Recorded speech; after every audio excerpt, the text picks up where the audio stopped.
오늘은 고린도후서 10장 7절부터 18절의 말씀을 통해서 주께서 칭찬하는 자 하는 제목을 가지고 함께 말씀을 전하려고 합니다. 사도 바울은 고린도 후서를 통해서 고린도의 많은 문제들을 권면하고 책망하면서 그들이 다시 하나님의 말씀으로 돌이키고 회복되기를 간절히 바라는 마음으로 이 서신서를 기록했습니다. 이 서신서가 가기 전에 고린도 전서를 받아본 고린도 교회는 회개할 것 같았지만 회개하지 않고요. 오히려 율법주의자들과 거짓 선지자들의 미혹에 의해서 흔들렸습니다. 그 소식을 들은 이 사도 바울이 굉장히 그 소식 앞에 마음이 무거웠는데요.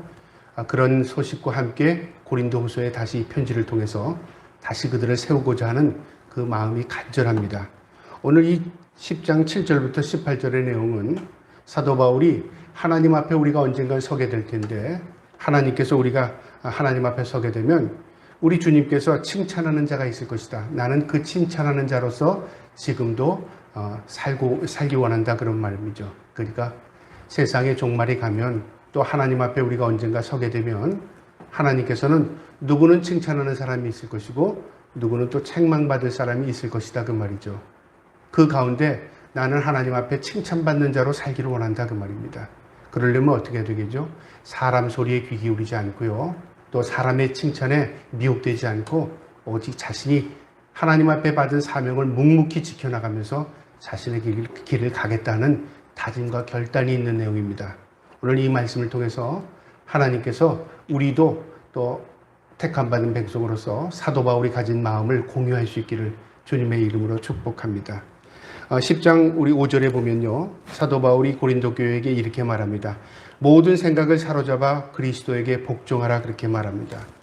그러니까 우리가 신앙생활 하는 사람으로서 믿는 사람으로서 자기 생각대로 자기 고집대로 욕심대로 방법대로 살지 말고 내 모든 생각을 하나님께서 사로잡아 줄 수 있도록 내 생각을 맡겨라 그 말이죠. 생각을 하나님께 맡기면 내 마음밭이 하나님과 공유할 수 있습니다. 그래서 하나님이 주시는 마음을 가지고 살아갈 수 있는 거죠.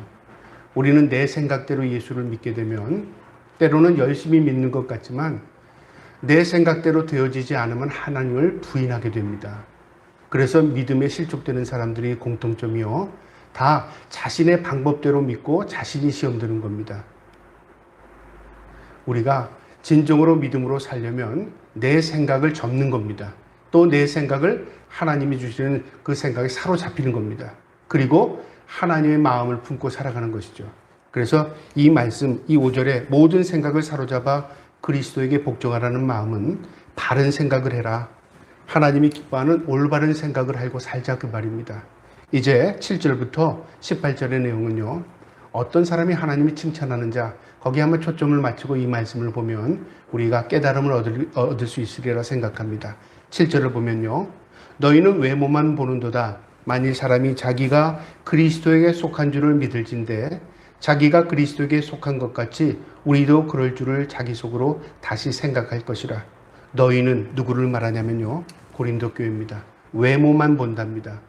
우리 사람은 육안이 있기 때문에 제일 먼저 보게 되는 게 사람의 외관입니다. 외모입니다. 저 사람 잘생겼어. 저 사람 멋쟁이야. 저 사람 그래. 다 외모를 보고 판단하지 않습니까? 우리가 객관적인 것 같고 굉장히 논리적인 것 같지만요.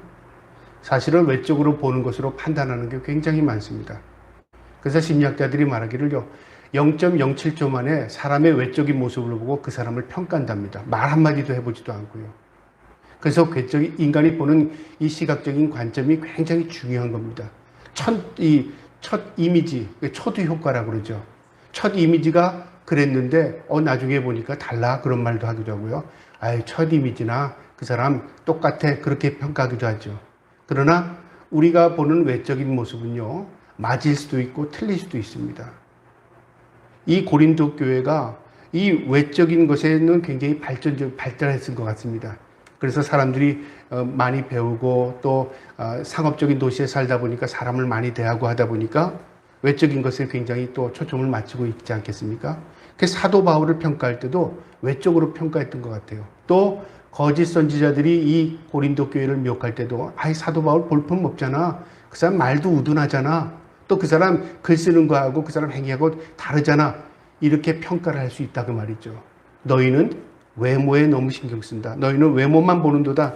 만일 사람이 자기가 그리스도에게 속한 줄을 믿을진대 자기가 그리스도에게 속한 것 같이 우리도 그럴 줄을 자기 속으로 다시 생각할 것이라. 너희가 그리스도에게 속했다고 생각하는 것처럼 우리가 예수 믿는 사람으로서 다 그리스도에게 속한 사람이다.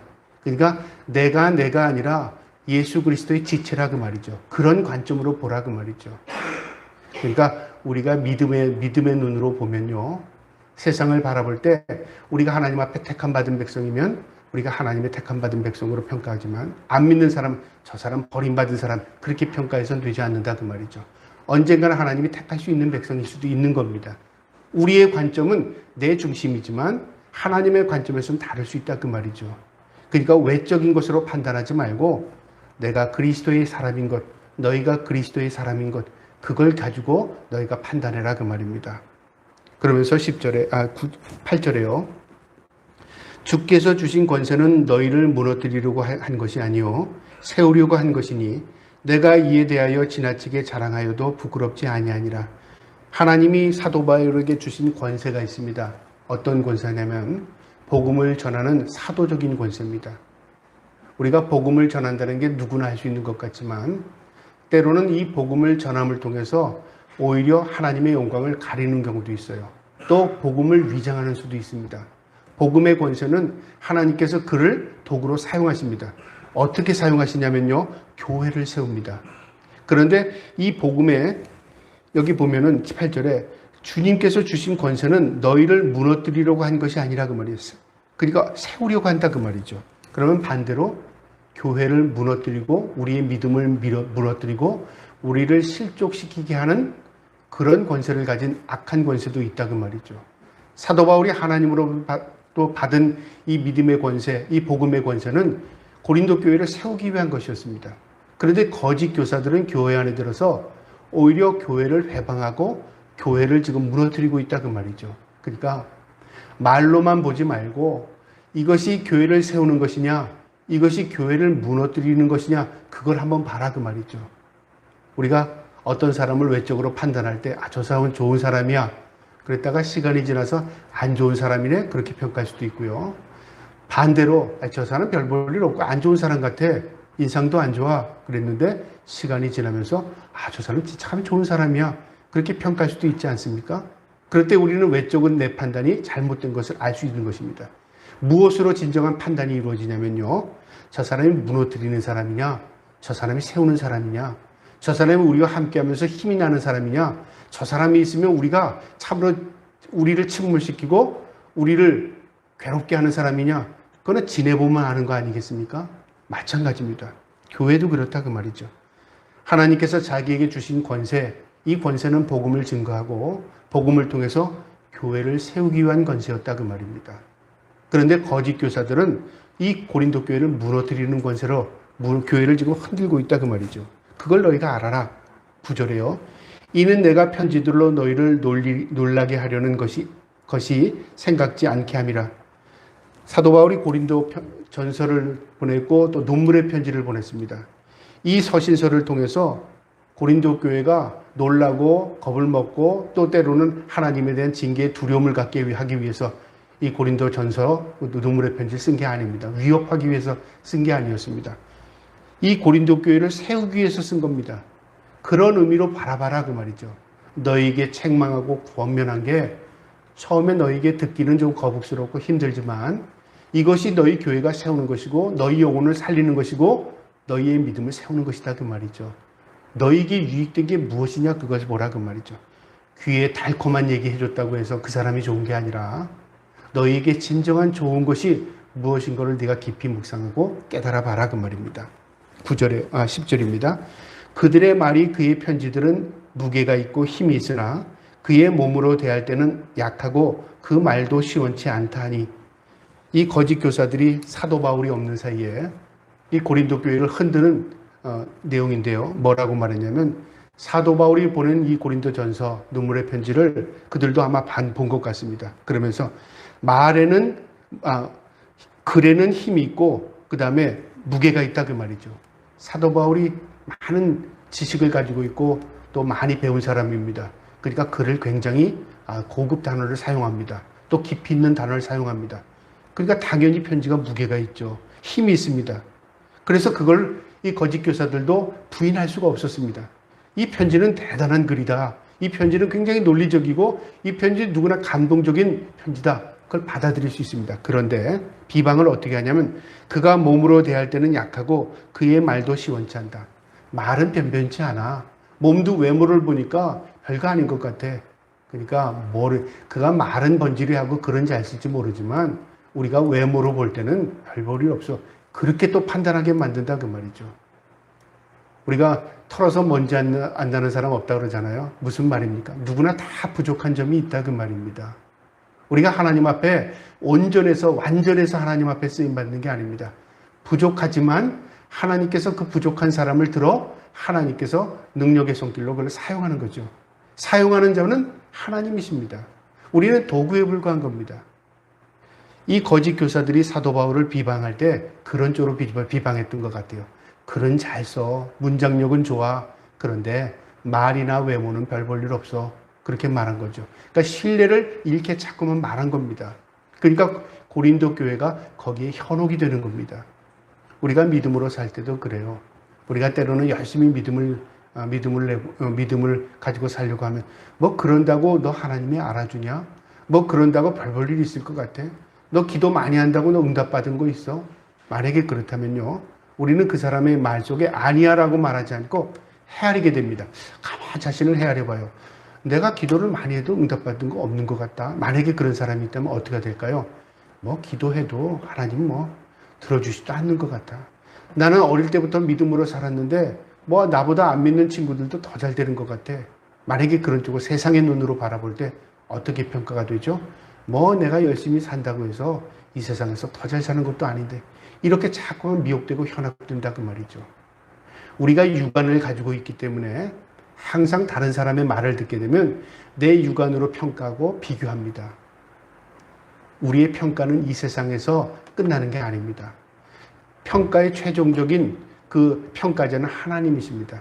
착하고 충성된 종은 하나님이 평가죠. 마지막에요. 악하고 게으른 종은 마지막에 평가합니다. 주인 되시는 하나님께서 평가를 하십니다. 인간이 다 평가를 받을 대상이죠. 누구를 평가하거나 누구를 비판하거나 누구를 정죄할 수 있는 능력, 그런 권한이 없습니다. 그런데 우리는 때로는 자기중심적으로 사람을 평가하고 그것이 마치 하나님의 평가인 양 잘못 오해하게 만드는 겁니다.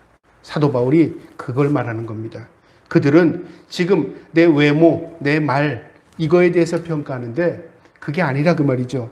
그러면서 11절에 이런 사람들, 거짓 교사들을 말합니다. 이런 사람들은 우리가 떠나 있을 때에 편지들로 말한 것과 함께 있을 때에 행한 일이 같은 것임을 알지라. 그들은 내가 지금 떠나 있을 때나 그때나 동일한 마음을 가지고 동일하게 대하는 것을 알아야 한다 그 말이죠. 너희가 생각하는 것처럼 이중적이나 이중인격자가 아니라 그 말이죠. 나는 내가 너희들과 함께 있을 때나 떠나 있을 때나 항상 같은 마음으로 너희를 대하고 있다. 누가 아실까요? 하나님은 아실 겁니다. 그들이 사도 바울을 인정하지 않는다고 해서 하나님도 인정하지 않는 게 아니라요. 그들이 잘못 이해하는 것이죠. 하나님이 사도 바울을 인정합니다. 그가 비록 고난을 많이 받고 고린도 교회로부터 또 비방을 받았을지라도요. 사도 바울은 거기에 휘둘리지 않았어요. 하나님은 아신다 그 말입니다. 그러면서 12절에 이렇게 말합니다. 우리는 자기를 칭찬하는 어떤 자와 더불어 감히 짝하며 비교할 수 없노라. 너희가 생각하는 그 거짓 교사들과 우리, 그러니까 사도 바울과 복음을 전하는 자들의 일행들이죠. 그들과 비교할 수 있는 사람들이 아니야. 그들이 하는 행위와 우리가 하는 일은 달라 그 말이죠. 그들은 비방해서 교회를 흔들고 있고 우리가 하는 일들은 하나님의 뜻 가운데 교회를 세우고 있고 복음을 전파하는 일이야. 다른 거 없다 그 말입니다. 그러면서 그러나 그들이 자기로서 자기를 헤아리고 자기로서 자기를 비교하니, 이게 무슨 말이냐면 자기로서 자기를 헤아리고 자기로서 자기를 비교한다. 자기 중심적으로 평가하고 자기 중심적으로 비교한다 그 말이죠. 모든 평가가 자기 중심입니다. 저 사람 나빠, 저 사람 좋아, 자기가 중심입니다. 저게 옳아, 저게 그러, 자기가 중심입니다. 여러분 사람마다 무엇을 평가하라고 하면요. 100이면 100이 다 다릅니다. 어떤 사람은 10점을 주는데 9점을 주는 사람이 있고 어떤 1점을 주는 사람이 있습니다. 그 평가 기준이 다 다릅니다. 그 사람이 가지고 있는 지식, 가지고 있는 개념, 가지고 있는 또 사고, 환경, 여러 가지 요인이 있습니다. 그래서 자기는 객관적으로 평가하고 판단한다고 하지만요. 열이면 열이 다 달라요. 그런데 우리는 때로는 거기에 휘둘릴 때가 있어요. 저 사람이 날 미워해. 그럼 마음이 위축됩니다. 저 사람이 나를 좋아해. 그럼 그들과 함께 하고 싶습니다. 그래서 우리의 마음이 이 기준이 없으면요. 항상 악이 들끓게 됩니다. 나를 좋게 여기고 나를 가까이 하는 사람들, 나를 이용할 수 있는 사람이 많아요. 나에게 진정으로 좋은 사람들은 그거 아니야. 쓴소리도 좀 해주고 때로는 나는 그렇게 하는 건 너하고 사귈 수 없어. 어떻게 정확하게 선을 그어주고 사람. 그런 사람이 나에게도 좋고 모두에게도 좋은 사람입니다. 그런데 우리는 그런 사람을 별로 좋아하지 않죠. 그래서 진정으로 내가 올바르게 살면요. 반드시 나를 대적하는 적도 있다는 것을 아시기 바랍니다. 하나님은 공의로우신 분이시죠. 사랑이 많으신 분이죠. 근데 하나님이 적이 있을까요? 없을까요? 하나님 적이 많습니다. 세상의 사탄 마귀들이 모두 하나님을 공격합니다. 하나님도 공격받는 대상입니다. 하나님도 이 세상을 공의와 정의와 사랑으로 다스리지만 불의가 전혀 없으십니다. 악이 조금도 없으십니다. 그런데 악한 마귀들이 하나님을 공격합니다. 우리가 하나님 앞에 성도로서 믿음으로 바로 살면요. 공격이 오지 않는 게 아니라 거꾸로 믿음으로 온전히 살면 세상의 악한 영들로부터 공격의 대상이 됩니다. 그런데 우리가 그것을 이겨내는 게 아니라 하나님께서 우리를 천군천사로 지켜 보호해 주십니다. 그러니까 우리는 믿음으로 온전히 서고 하나님께서 믿음의 사람을 지키시는 겁니다. 그래서 하나님은 나를 지키시는 자라고 시편에 있죠. 우리와는 보디가드가 되어주신다는 거죠. 어떤 사람을요? 내가 하나님의 사람이 될 때에. 오늘 이 12절이 그 말입니다. 세상에 많은 거짓된 자들은 자기가 자기의 기준으로 남을 헤아리고 남을 비교한답니다. 그런 사람은 지혜가 없다고 평가합니다. 지혜로운 것 같지만 지혜롭지 못한 사람이라 그 말이죠. 그러면서 13절에 그러나 우리는 분수 이상의 자랑을 하지 않고 오직 하나님이 우리에게 나누어 주신 그 범위의 한계를 따라 하노니 곧 너희에게까지 이른 것이니라. 그러나 우리는 어떠냐면 그들처럼 스스로 평가하거나 판단하지 않는다. 하나님이 우리에게 주신 분수 이상으로 남을 판단하지 않는다. 분수가 뭘까요? 분수. 기준입니다. 기준. 하나님께서 나에게 준 기준이 있다 그 말이죠. 나의 믿음의 분량을 따라 하나님께서 나에게 주신 사명을 따라 나는 그 일을 감당한다 그 말이죠. 그걸 분명히 안다 그 말이죠. 우리가 어떤 사람에게 그렇게 말하잖아요. 저 사람 분수에 넘쳤어. 저 사람 분수를 아는 사람이야. 무엇을 가지고 말할까요? 그 사람이 자신의 상태를 알고 행할 때에 분수에 맞는 사람이야. 저 사람 분수를 오버했어. 저 사람 넘치는 사람이야. 그렇게 말하잖아요. 믿음도 마찬가지입니다. 내가 가진 믿음 하나님이 주신 선물이고요. 내가 가진 믿음 안에서 행하면 되는 겁니다. 근데 믿음이 없을 때는 항상 눈치를 보게 되는 거죠. 여러분, 우리는 모두 하나님과 나와의 관계 속에서 이루어집니다. 하나님과 나와의 관계 속에서 다른 어떤 인간이 중개자가 될 수 없습니다. 나는 하나님 앞에서 살고 하나님은 나를 바라봐 주시는 겁니다. 그리고 하나님이 하나님의 기준으로 우리를 평가하시는 겁니다. 분수 이상의 자랑을 하지 않고 오직 하나님이 우리에게 나눠주신 그 범위 한계를 안다 그 말이죠. 한계를 따라 하노니 곧 너희에게까지 이른 것이라. 하나님이 나에게 주신 사명을 따라 나는 분수를 알고 한계를 알기에 내가 그 하나님 주신 사명을 따라 너에게 복음을 전한 것이다 그 말이죠. 내가 어떤 이익이나 사심을 가지고 너에게 복음 전한 거 아니라 그 말입니다. 그러면서 14절에 우리가 너에게 미치지 못할 자로서 스스로 지나쳐 나아간 것이 아니요 그리스도의 복음으로 너희에게까지 이른 것이나. 스스로 지나쳐 오버하지 않았다 그 말이죠. 우리가 때로는요 복음이라는 그 미명 아래 그 오버하는 경우가 있어요. 마치 자신이 하나님의 자리에 서게 되고요. 마치 하나님이 원치 않는 것을 하나님이 원하는 것으로 착각하게 만들 때가 있어요. 목사가 그 대표적일 수도 있습니다. 하나님이 그걸 원하십니다. 그러면 교인들은 어떻게 되죠? 불안해져요. 아, 목사님이 하나님이 원하신다고 했으니까 그게 하나님의 뜻인가 보다. 대개 보면 이단들, 대개 보면 교주들이 그런 방법을 많이 써요. 처음에는 하나님의 이름을 끌어들여서 자신이 하나님의 대언자 같이 하죠. 그 다음에 그게 잘 먹히면 자신이 하나님의 자리에 올라가서 자신이 하나님이 됩니다. 사람들을 두렵게 만드는 거죠. 사도 바울은 그렇게 하지 않았답니다. 스스로 지나쳐 나가지도 않았고요. 그리스도의 복음을 너희에게까지 이른 것이라. 우리는 남의 수고를 가지고 분수 이상에 자랑한 것이 아니라 남의 수고, 남이 심고 남이 거두는 열매를 가로채지 않았다고 말이죠. 사도 바울의 이 복음서를 보게 되면 사도 바울의 서신을 보면요, 남의 터 위에 심지 않는다는 말도 있습니다. 남이라는 걸 굉장히 뭘 구별하는데요. 구별하는 겁니다. 남의 수고를 빼앗지 않고 남의 노력을 가로채지 않습니다. 복음도 마찬가지라 그 말이죠. 어떤 사람이 전도했는데 다 가로채서 그 글을 다 가로채간다. 이단들이 되게 그러잖아요. 이단들의 특징을 보면 교패가 붙인 곳에 가서 복음을 전합니다. 우리가 보면 이해가 가지 않아요. 하나님을 믿는데 당신들이 하나님을 전도하려면 안 믿는 사람에게 가서 전도해야죠. 그런데 그들은 그렇지 않아요. 하나님을 믿는 사람들을 현혹하고 미혹해서 가로채는 겁니다. 심지어는 교회들도 그런 사람들이 있어요. 어떤 사람일까요? 교회들도요. 자신이 수고하지 않고 어떤 교회 교인들을 흐트러요. 그리고 현혹해요. 그리고 비방해요. 그래서 자신에게 마음을 향하게 하고 그들을 이끌어 나가서 다시 무리를 짓는 겁니다. 모두 사탄이 하는 짓입니다.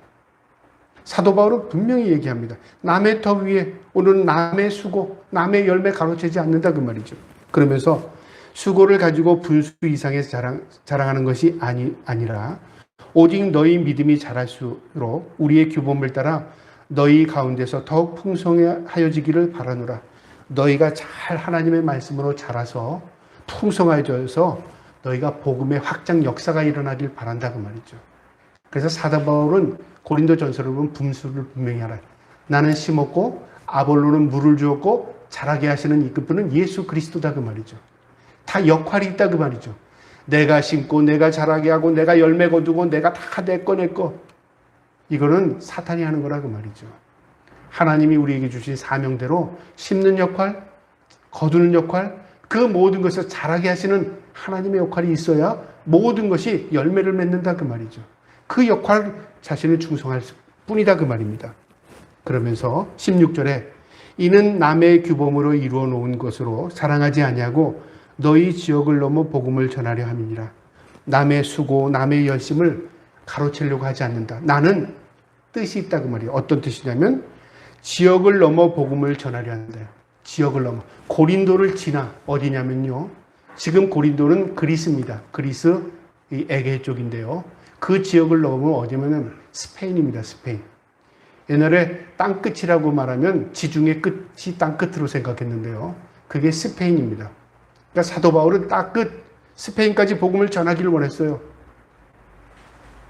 이처럼 너희에게 내가 마음이 있다고 해서 내가 거기서 열매를 거두고 남의 것을 내가 다 거두고 그럴 마음이 없다. 나는 스페인까지 땅끝까지 복음을 전하는 게 하나님 주신 사명이야. 그 말입니다. 너희는 또 너희대로 잘 성장해서 열매를 맺고 복음을 확장하는 일이 너희가 그런 역할을 해줬으면 난 좋겠다 그 말이죠. 그러면서 17절에 자랑하는 자는 주 안에서 자랑할지니라. 이 말은요. 에레미야 9장 24절을 그대로 인용했습니다. 고린도전서 1장 31절에도 그대로 말씀인데요. 무슨 말이냐면 우리의 자랑은 이 땅에 있는 게 아니다 그 말이죠. 우리가 자랑할 수 있는 것은 내가 예수 믿는 사람이야. 그게 교만이 아니라 무슨 말이냐. 하나님의 은혜를 입은 사람이야 그 말이죠. 나는 부족하고 나는 연약하고 나는 죄성이 있는 사람이지만 하나님이 나를 만세전에 택하셔서 나를 예수 믿는 사람으로 하나님이 은혜를 베풀어 주셔서 나는 예수 믿는 사람이야. 나는 예수님 없으면 살 수 없는 사람이야. 나는 세상 것보다 하나님의 것이 더 귀해. 그걸 깨닫는 사람. 그게 자랑입니다. 그래서 우리 연약함을 자랑하라는 말이 있잖아요. 내 강함을 자랑하는 게 아닙니다. 세상 사람들은 자기가 강한 것만 드러내요. 연약한 걸 숨기고 싶어 해요. 그런데 성경은 무엇을 자랑하라고 하냐면 내 연약함, 내 부족함, 그리고 내가 예수 그리스도 안에서 자랑하랍니다. 하나님의 은혜 없이 살 수 없는 자야. 그래서 마태복음 5장에 보면 가난한 자는 복이 있나니 천국이 저희들일 것임이라는 말이에요. 이 가난하다는 말이 우리 이제 육체, 이 물질의 가난함을 말하는 게 아닙니다. 심령의 가난함, 하나님 없이 살 수 없는 연약함, 이게 복 있는 사람의 특징이랍니다. 저와 여러분이 그런 사람 되기를 축복합니다. 마지막 18절에 보면 옳다 인정함을 받는 자는 자기를 칭찬하는 자가 아니요 오직 주께서 칭찬하시는 자니라. 옳다 인정함을 받는 자. 우리는 사람들의 칭찬을 참 좋아하잖아요. 아, 저 사람이 칭찬하면 내가 잘한 것 같고 저 사람이 비방하면 내가 왠지 위축이 되잖아요. 또 스스로 자랑하는 사람이 있습니다. 자랑할 것이 없으면 내가 다른 사람보다 낫다고 생각하면 자랑합니다. 그게 다 쓸데없답니다. 왜냐하면 최종적으로 우리가 하나님 앞에 서는 날 내 자랑거리가 아무것도 아니고요. 세상 사람들로부터 자랑받은 거 아무것도 아닙니다. 하나님이 나를 칭찬할 때 그게 진짜 칭찬입니다. 사도 바울이 그걸 말하는 겁니다. 오직 다른 게 아니라 그 말이죠. 주께서 칭찬하시는 자 아니라 하나님만이 칭찬하실 수 있고 그 칭찬이 진짜고 나는 그 칭찬을 바란다 그 말이죠. 저와 여러분이 하나님 앞에 서는 날 칭찬받기를 주님의 이름으로 축복합니다. 오늘 이 말씀 가운데 마지막 절이 우리의 결론인데요. 주께서 칭찬하는 자, 어떻게 살아갈 때 우리가 하나님 앞에 칭찬을 받을 수 있는가? 주님 안에서 자신의 사명을 발견하고 감당하는 자입니다. 사명 감당하는 자입니다. 사도 바울, 그 자신입니다. 나는 너희들에게 욕심도 없고 다른 사람의 비방에도 나는 그렇게 흔들리지 않아. 나는 내 주신 사명, 내가 최선을 다해 감당할 뿐이야. 하나님 앞에 서는 날 내가 그것으로 칭찬받을 줄 난 믿어 그 말이죠. 우리가 그런 믿음으로 가지고 살면요. 세상에 그렇게 어떤 사람이 비방하거나 어떤 사람이 말을 할 때 휘둘리지 않습니다. 그래 너는 그렇게 생각해. 나는 그러나 그거에 그렇다고 해서 내가 그거에 위축되지 않아. 나는 내 갈 길 믿음의 길을 묵묵히 가고 있어. 담대하지 않습니까? 그래서 마음이 열려지면요. 남의 소리에 귀를 기울입니다. 내가 마음의 강건함을 갖게 되면 어떤 말을 해도 흔들리지 않습니다. 하나님만 바라보기 때문에 그렇습니다. 저와 여러분이 그런 믿음 안에서 하나님 앞에 칭찬을 기대할 수 있기를 주님의 이름으로 축복합니다. 그 다음에 우리가 주님 앞에 칭찬받으려면요. 자신의 한계를 알고 하나님의 말씀 안에서 살아야 합니다. 우리의 인간의 연약함, 부족함, 죄성, 나약함 이거 아는 게 이 믿음의 시작입니다. 그래서 하나님께서 우리를 만나 주실 때요. 제일 먼저 우리의 심령을 건드릴 때 우리의 죄를 깨닫게 해주십니다. 내가 주님을 만났는데 내가 죄인인 게 알아져요. 내가 주님 앞에 주인을 고백했는데 내가 죄인임을 알게 된다니까요. 그게 은혜입니다. 그 죄인임을 깨닫게 되는 순간에 내가 스스로 살 수 없음을 알게 되고 하나님의 말씀 성경을 의지하게 되는 겁니다. 이게 은혜입니다. 내가 하나님의 말씀 안에서 내 자신의 연약함 죄성을 깨닫고 하나님의 말씀을 붙들고 의지하고 사는 자 하나님 앞에 칭찬받는 겁니다. 그래서 기독교를 말씀의 종교라고 말하는 것은요.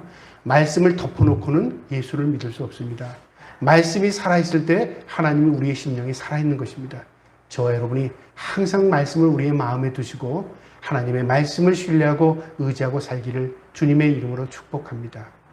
마지막으로 주님께서 칭찬받는 사람은 마지막 때에 주님의 칭찬을 소망하는 사람입니다. 그래, 마지막 때 우리의 종착역에 가면 하나님께서 우리가 하나님 앞에 서는 날 하나님의 칭찬이 있을 거야. 잘했다 충성된 종아 그렇게 칭찬을 받는 사람도 있고요. 악하고 게으른 종아 그렇게 칭찬받는 사람도 있을 거야. 그러면 나는 어떡하지?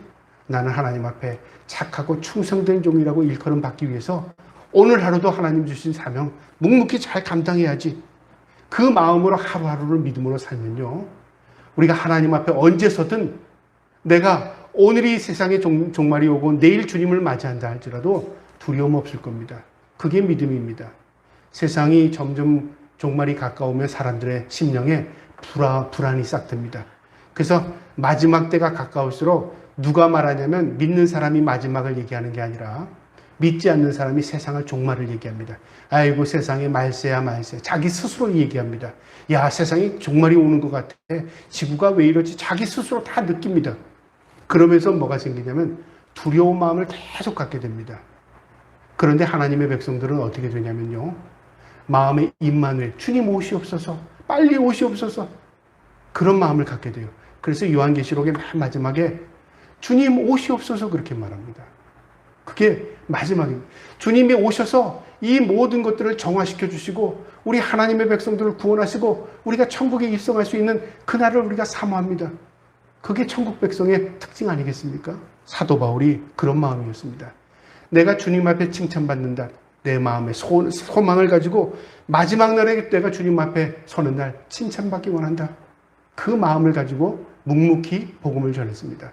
성경을 보면요, 알곡과 쭉쟁이의 비유가 그겁니다. 마지막 때가 되면 확 드러납니다. 그 징조입니다. 다 섞여 있을 때는 몰라요. 그런데 마지막이 올수록 믿음이 더욱더 믿음으로 사는 사람이 있고 점점 세상으로 나가는 사람이 있습니다. 또 마지막에 되면 달란트가 있습니다. 달란트의 비유도 있는데요. 하나님이 주신 사명을 깨닫고 하나님의 일을 감당하는 사람이 있고요. 그 사명을 저버리는 사람이 생기는 겁니다. 또 마지막이 되면 심판이 있음을 기억하는 거죠. 우리가 이 성경 말씀은요, 다 우리가 이해할 수 있도록 하나님께서 우리의 언어로 기록해 주신 것입니다. 저와 여러분이 알곡 성도 되시고 하나님 앞에서 늘 칭찬받는 성도 되시고요. 또 주님 앞에 받은 달란트 묵묵히 잘 감당하셔서 주님 앞에 영광 돌리는 우리 모두 성도들 다 될 수 있기를, 그래서 하나님 앞에 서는 날 우리 모두가 칭찬받는 성도들 다 될 수 있기를 주님의 이름으로 축복합니다. 아멘.